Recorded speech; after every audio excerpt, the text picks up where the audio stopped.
Lakukan penyidikan dugaan korupsi proyek infrastruktur di Kota Banjar, Jawa Barat tahun anggaran 2012 sampai dengan 2017. Kegiatan yang telah dilakukan oleh penyidik KPK diantaranya adalah sejak hari Jumat sampai hari ini telah melakukan penggeledahan di beberapa tempat di Kota Banjar, diantaranya adalah pendopo Wali Kota Banjar, kemudian kantor Dinas PUPR Kota Banjar, serta hari ini juga dilakukan penggeledahan di rumah Kepala Dinas PUPR di Ciamis, Jawa Barat. Sejumlah barang bukti diantaranya 3 koper yang diduga berisi dokumen disita KPK. Selain pendopo, KPK juga menggeledah rumah pribadi Wali Kota Banjar serta sebuah kantor milik kontraktor PT PMG di Kota Banjar. Itu saya sudah menduga ini akan terjadi sesuatu. Tapi ini negara, kita tidak bisa. Saya tidak ingin mengkotak-kotakan, wah itu kan bukan pemerintah, itu kan bukan menteri, itu tidak bisa. Cuma saya melihat itu sebagai salah satu indikator, itu akan menyebabkan persepsi. Bagi saya ini persepsi, namanya juga CPI, Corruption Perception Index.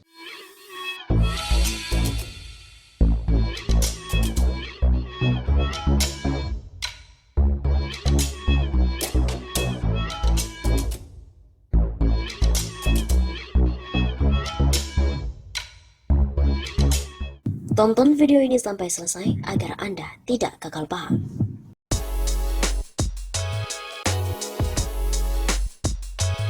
Mahfud MD akui Indonesia banyak korupsi, tapi katanya angka kemiskinan di era Jokowi cenderung turun. Benarkah? Tingkat kemiskinan di Indonesia dari pemerintahan Presiden 1 ke Presiden berikutnya terus mengalami penurunan. Pada era pra-kemerdekaan, masyarakat Indonesia mayoritas miskin sekitar 99%. Namun pasca kemerdekaan dan akhir masa pemerintahan Presiden Soekarno pada tahun 1966, angka kemiskinan berkurang. Begitu yang disampaikan oleh Menko Polhukam Mahfud MD saat menjadi sebuah pembicara kunci dalam acara Tadarus Demokrasi yang diselenggarakan oleh MMD Institute pada Sabtu 1 Mei yang kemarin. Dulu ketika Indonesia belum merdeka, kita itu hampir semuanya miskin. Begitu Indonesia merdeka dan Bung Karno memerintah sampai tahun 1966, kemiskinan itu berkurang. Dari yang dulu mungkin diperkirakan 99% kalau Indonesia tidak merdeka, dan ketika Bung Karno jatuh itu kalau nggak salah sekitar 54 orang Indonesia itu miskin. Mahfud MD juga melanjutkan setelah kepemimpinan Bung Karno beralih ke Soeharto dengan Orde Baru selama 32 tahun dan pembangunan ekonomi terus digenjot hingga angka kemiskinan pun turun. Pak Harto jatuh tingkat kemiskinan tinggal 18% pada tahun 1957-98. Kemudian lanjut Mahfud, seiring berjalannya waktu, reformasi dan juga presiden demi presiden berganti hingga Presiden Susilo Bambang Yudhoyono atau SBY, angka kemiskinan pun turun tinggal 11,7% sampai 11,9%. Nah, pada saat itu Pak Jokowi memerintah 5 tahun pertama, angka kemiskinan turun menjadi 9,1%. Karena ada pandemi COVID-19, pada tahun ini konon naik lagi, angka kemiskinan menjadi 9,7%. Kata Mahfud MD.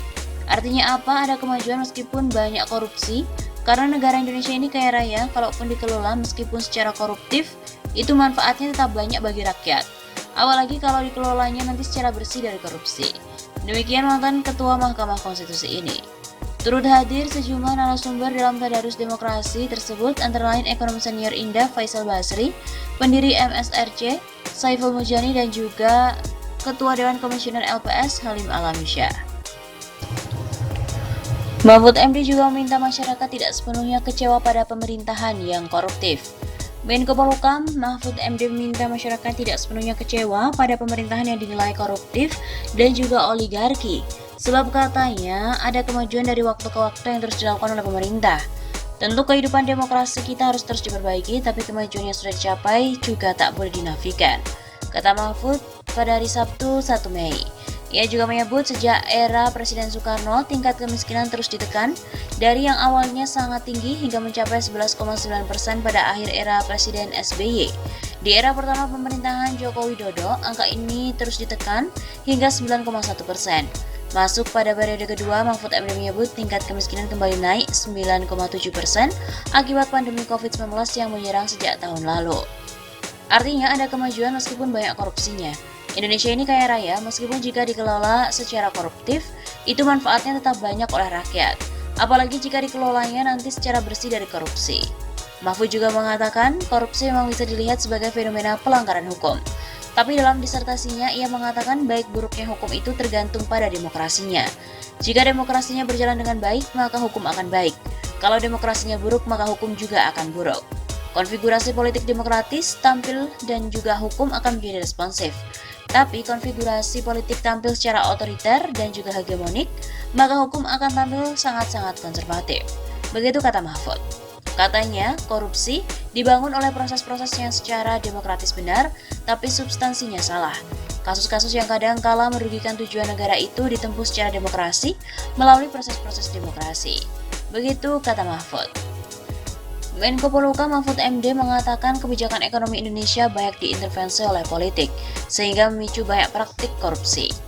Korupsi katanya dibangun karena proses yang secara demokratis benar, tapi substansinya itu salah. Meskipun begitu, Mahfud meminta masyarakat tidak sepenuhnya kecewa pada pemerintah yang banyak dinilai koruptif atau bahkan oligarkis. Pasalnya, ia mengatakan dari waktu ke waktu kemajuan terus dilakukan. Tentu karena kehidupan demokrasi harus terus diperbaiki, tapi kemajuan yang sudah dicapai juga tidak boleh dinafikan.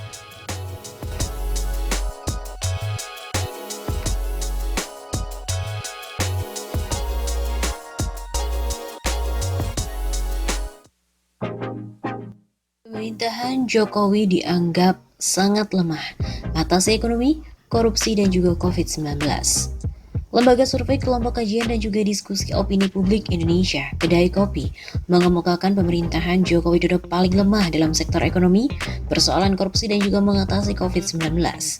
Namun responden juga menilai jika Jokowi menjadi sosok yang paling mumpuni mengatasi kelemahan itu. Kelemahan pada sektor ekonomi menjadi yang paling banyak dipilih oleh 16,8% responden. Sementara untuk posisi kedua diduduki oleh budaya korupsi yang dipilih sebagai kelemahan pemerintahan saat ini, yaitu sebesar 12,3% responden. Lalu COVID-19 nomor 3, begitu kata Direktur Eksekutif Kedai Kopi Kunto Adiwibowo saat memaparkan hasil survei secara virtual pada hari Senin yang lalu 12 April. Adapun kelemahan lainnya yang dipilih responden adalah pengangguran sebesar 5,7%, kurang tegas atau teliti 5,1%, mendahulukan masalah politik 3,6%, pendidikan 3,2% hingga kurang mendengarkan rakyat 3,1%. Setelah itu 1.260 responden diberikan pertanyaan lanjutan, yakni siapa tokoh yang dapat menangani kelemahan itu. Sebanyak 32,6% responden memilih Jokowi. Kata Kunto, hal itu menjadi hal yang lumrah karena kebiasaan responden memberikan jawaban yang normatif. Hal ini menjadi khas dari responden jawaban Indonesia. Yang pertama sangat normatif dan yang kedua mereka punya penghargaan yang tinggi pada presiden. Sementara untuk tokoh selanjutnya sebanyak 14,1% memilih Menteri Pertahanan Prabowo Subianto yang dianggap mampu menangani permasalahan pemerintah. Sedangkan 10% responden lainnya menunjuk pemerintah sendirilah yang sanggup menyelesaikan masalah. Survei tersebut digelar pada periode 29 Maret sampai dengan 4 April 2021 dengan metode yang digunakan yakni telesurvei kepada responden yang tersebar di 34 provinsi di Indonesia.